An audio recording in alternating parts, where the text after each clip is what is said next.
Welcome everybody to the Art of the Image. My name is Anthony Epps. On this course, I'm going to share with you everything I do as a photographer to create interesting, compelling, and beautiful imagery. I've been a photographer since the age of 12 when I got my hands on my dad's AE1 program. Started taking pictures then. A couple years later, I got a K1000 Pentax for my birthday, and that was it. I was gone. I was into the world taking pictures almost every day. But even before those first camera experiences, I remember sitting on the floor with my father, looking at National Geographic magazine, flipping through it, looking at all the photos, and asking him one evening, "Hola. Who takes all these photos?" And he said, that's a photographer's job. They travel the world and they make these images for the magazine. And I thought that was a beautiful thing. And ever since that very early age, I've been into photography. I haven't stopped ever taking pictures. And today I want to talk about what I believe is a foundational, absolute skill you need to have as a photographer, even before you go out and take any pictures, before you even pick up your camera. This is an absolute foundational skill set that you need to understand to be artistic with your camera. A lot of people arrive on my workshops and they don't know how to do this. And there's a majority of people who come and they have good technical skill, but they don't know what this skill set is. They plateau because of it. And you're probably wondering what this is, so let's get started.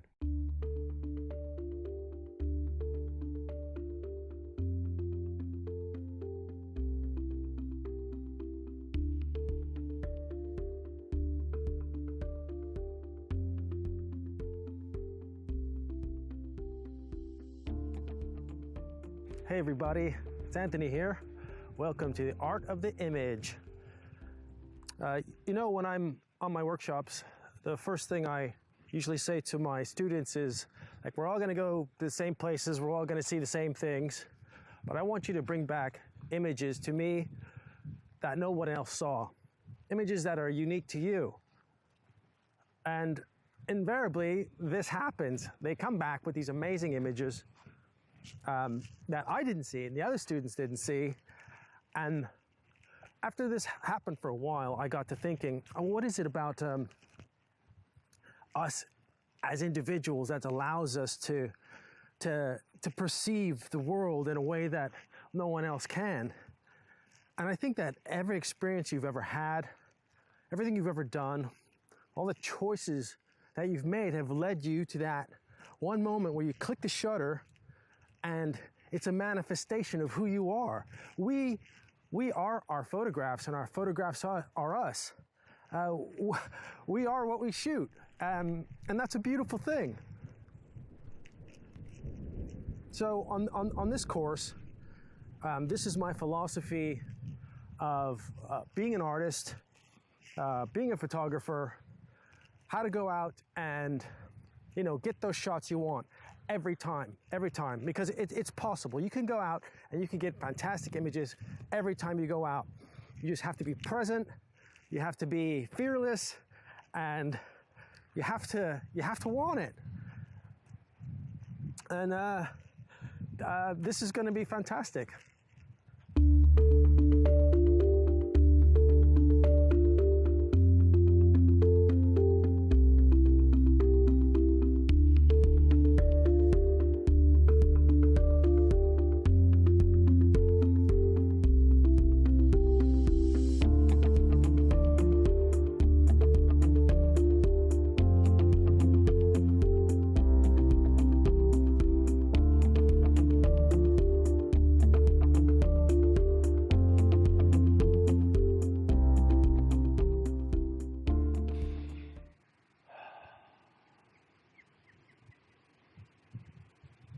That is a great example of being in the flow. When you're in that moment, you're not thinking about anything else. All your thoughts and emotions that you're experiencing are about that present time. Yeah, that you're being mindful of just the beautiful surroundings you're in. And it's really easy to do. It's not some mystical place that only the divine can go. You and I are there all the time. Yeah, we were watching a beautiful sunset, engrossed in a fascinating book, filled with bliss when we listen to a good song.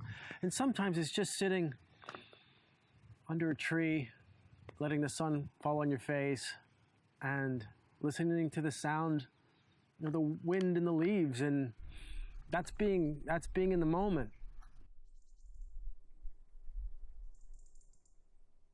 Another good indication that you're in the flow is when time passes by really quickly. Time flies when you're having fun. We all know that cliche.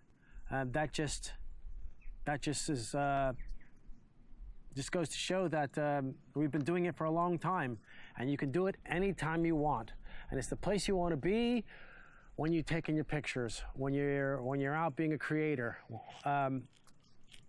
It's the easiest way to do it. It's the most fun way to do it. I think you get the most out of life when you're present. Because if you're spending time thinking about the past or thinking about the future, what the things you've done in your life, the things you're going to do, you're going to be eventually doing in your life, those thoughts bring separate emotions with them, and they take you out of the present moment. And it's hard to manifest something creatively when your mind is not right there with you. You want it to be right there with you. It's not difficult to do, but you got to recognize when you're in it and when you're not. When I'm out shooting, I've got a lot of practice at this, and I find it very easy to go into the flow. What gets me into the flow really easy is good light. Always, man, I'm just like, wow. I don't think about much else when I see beautiful light.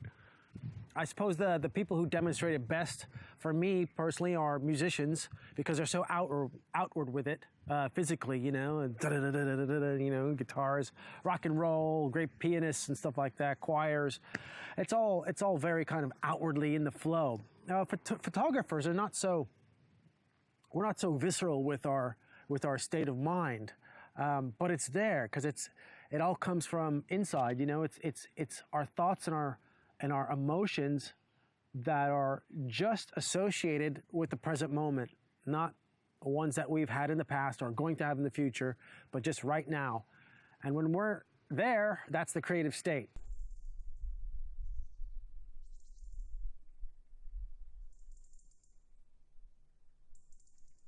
And that is the time you can get into the flow, right? If you have the inclination to create, that's the space you want to be in.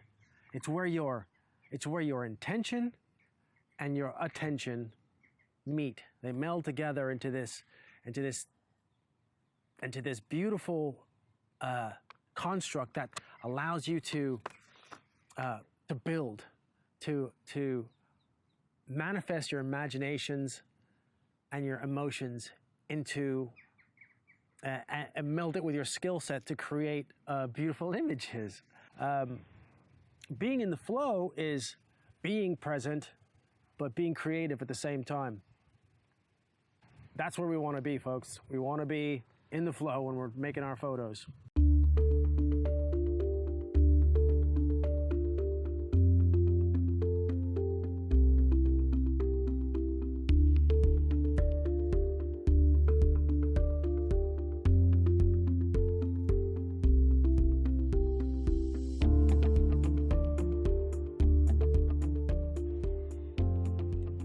So staying in the flow, there are certain things that can pull us out. For example, on a holiday with the family and going out to lunch and you bring your camera and you're taking pictures on the way. It's you'll find, as you well know, that it's difficult to be really creative when people are throwing questions at you and you have to watch your kids, you have to pick the restaurant. it's not really present. These are none of the emotions and thoughts that you should be having while you're being creative. It's just really difficult. Like I said earlier, it's a low energy state, and it's not a lot of fun. The excitement comes when there's a oneness with your surroundings, and it can be clearly felt, and your curiosity is piqued, and your energy is high, and you're open to finding inspiration at every turn, every tree, every cloud, people that you meet. I mean, there's inspiration everywhere, and that's part of the experience, is finding inspiration at every turn. You'll often hear people say that they're not inspired by their own backyard. I think this is because they have a lot of emotions and thoughts associated with home that clutter their present moment, and they find it difficult to be present because there's so much of the past and the future tied up with being at their house. Not to say it's impossible, it's just difficult.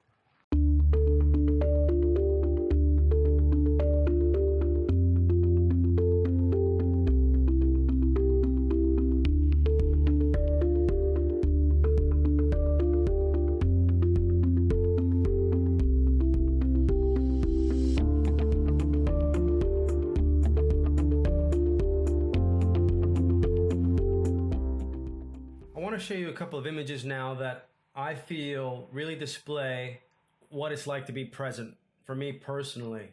They're all scenes I don't think I would have captured if I hadn't been completely in the moment. These images are special to me for those very reasons. I have a bit of emotional attachment to them because of the time I had taking them. Very special times for me. I mean, I feel like these are the types of images that compel me to keep going and find more moments like this in my life and create more art from these moments. So this first image here was taken in the morning in Istanbul. I'm walking up Galata Hill. Now I'm standing under the tower. I've circled it once, looking up at this tower for the first time in my life, going, wow, beautiful tower.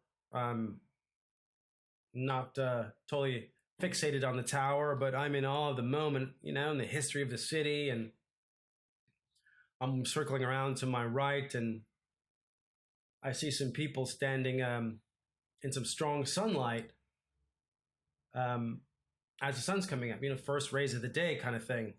Beautiful light, and this golden light on these people. And I instantly thought they have to have shadows somewhere. And at that very kind of low angle, the shadows will be level with them. And I couldn't see this image yet, but I knew there were shadows somewhere. So I kept walking around to the right, and they were above me a little bit on a slight rise, some steps going up. And there was their shadows on the wall displayed. I started shooting. That's what I was looking for. That's what I saw in my head. I knew those people had to be casting some very strong shadows. And I found it, and I kind of predicted where it was going to be because of the angle. And I took about 50 shots, and I took so many because I was trying to capture a specific gesture. And I hung around for 10 minutes, and they were talking in Turkish, and finally they said goodbye, and it was the last 5 frames when the guy said goodbye. I guess he had to go into the work. He was opening up the tower, and that's how I captured that image. If I was walking around and not completely absorbed in my surroundings, I might have missed a shot like this. I might not have known what to shoot, but since I was, had my game on, and I went out with my intention to get some great photographs, this grabbed my attention because I was present. And I think it's a really good result.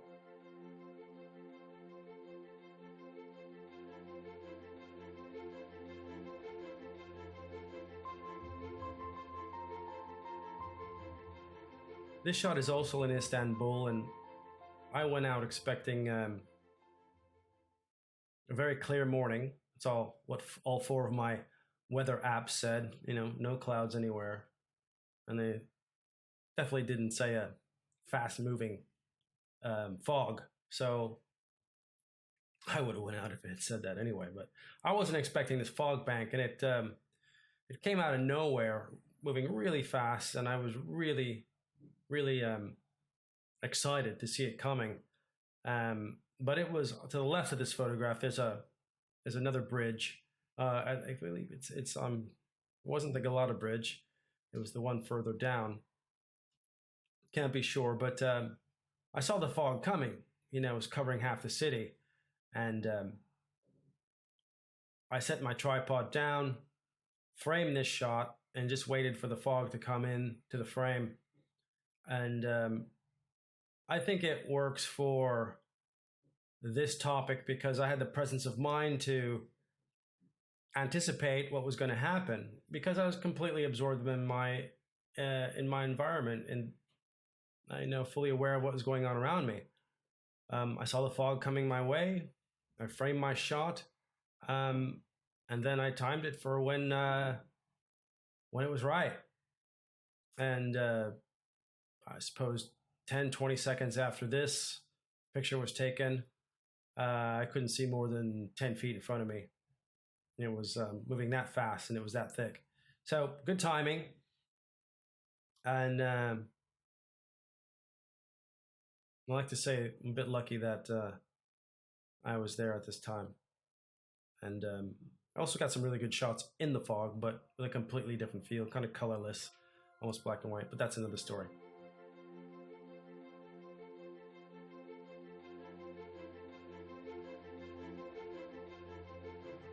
This third shot was taken in Havana at night. I was walking back towards my my casa, and I had my camera. It had been a long day, and I had my my sack of food in my hand, and I was walking with my assistant, and we were chatting. But as we were chatting, I was still looking around. I'm always in the moment. These moments can come at any time. They can be very fleeting, but the ability to be present is strong. I've practiced it a lot, and the number one thing in my life is observation. I feel like I'm always on, even when I don't have a camera. I'm always looking around. And I came around the corner and looking back and forth, up and down, and I saw this hand framed in the window, and on the other side of the street there was a very lively group of people talking and chatting and goofing around, and I got level with the window. I looked down at my camera before I got there, made the exposure for somewhere between the inside and the outside, and captured one frame, and then moved on. And I thought that was a really nice capture.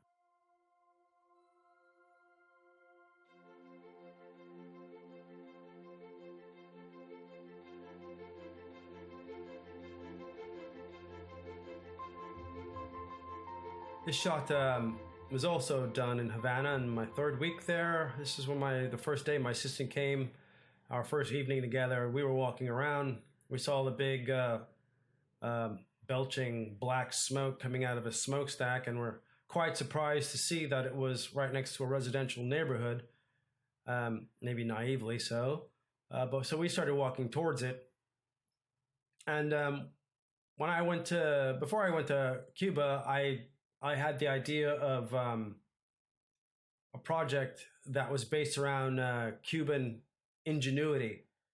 There are people who get by on so little and can do so much, and with the resources that they have. And that had been an idea floating in the back of my mind even before I went to Havana. So when I saw the scene before me, it was very chaotic. The smokestack and the black billowing filth coming out of it was quite shocking to me. Walking the city streets, it just seemed a very kind of chaotic place, but it was chaos in paradise. And I think my presence of mind here was to do something that was not compositionally correct, because that was the feeling I got from the place I was in. Nothing was correct. Everything was improvised. There's a story being told about what should be, and then there's reality about how the people are getting along in their lives. And that's what I was thinking when I took this shot. I call this image contortion because of the tension in the wires and the way it pulls you in all directions, and you don't really get a sense of composition. The eyes just kind of scattered about, but the one common thread through it is the smoke that takes you from the left to the right. And as you try to travel that way, you just met with all this resistance.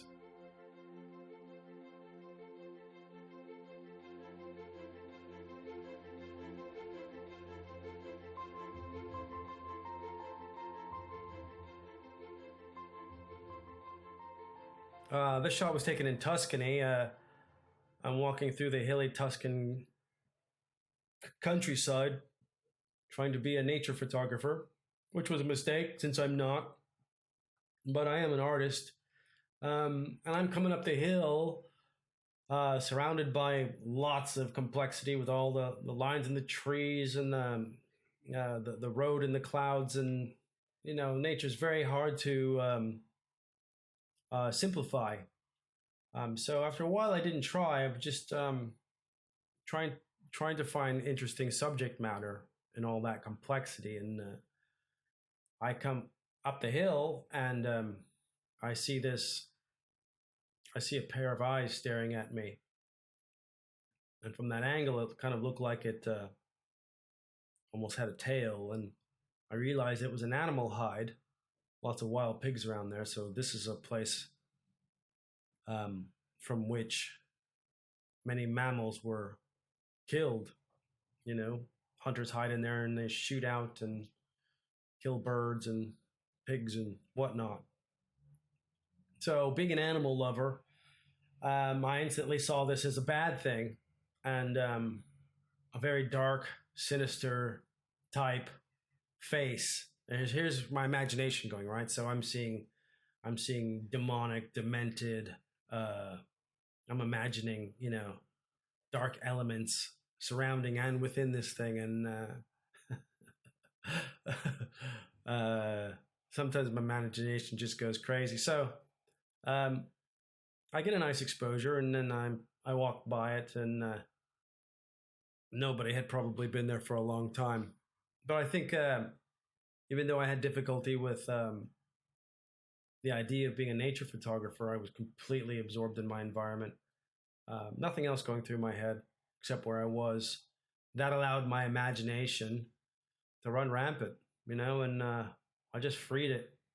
Things like this bring up ideas and little scenarios that don't necessarily translate or have to translate perfectly, but it's a good example of how being present frees up your mind to wander into your environment, and you can create there not just photos, but you can create narratives and stories to help inspire you, to help you know when to click the shutter, to help you know where to stand.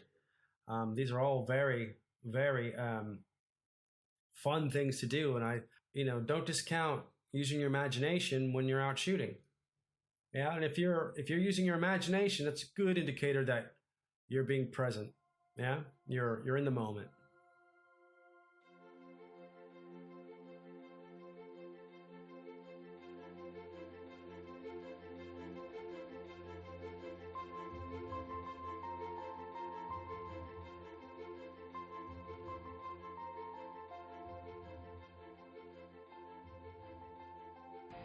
One of the main things that people tell me they're struggling with is actually seeing images in their everyday life. As I said in the lesson, I believe it's because we spend so much time in our minds, lost in our thoughts and emotions. We want to move beyond our thoughts and emotions and see what's really around us, to notice more, to see more. This week we're starting with something very simple, but most people find very challenging. This challenge is about building strong foundations as artists and photographers. I want you to embed the whole practice of presence and being in the moment into your photography. So this week's lesson is all about your mindset before you pick up your camera. I want you to spend the week staying in the present moment. I know some of you are like, wow, this is not what I want to do, but I wouldn't start off my course if I didn't think this is what it's all about. Okay, it's not about the camera. It's not about your technical knowledge. This is what it's about, your creativity and your ability to see the world. Yeah? You can't move forward without this. You're going to plateau if you don't understand this. I know you have many tasks in your life that you don't think you can be present with: washing the dishes, sending emails, or attending a meeting. These are all actually times that you can be present. We can all do this in a state of presence. Maybe it's when you're coming home on the train and you mindlessly pick up your phone and you start checking your emails. Instead, stop and look around you. Breathe. Notice things. Notice colors, notice shapes, notice patterns and relationships between things. And when your mind starts up again with thoughts and emotions that are not present, just gently guide yourself back to the present moment. And just think about the time you're in, Be in your environment be where you are now is what I want you to practice.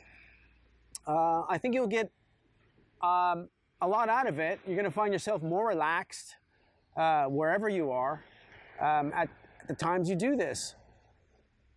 So have fun with it. Enjoy yourself, and I'll see you next week.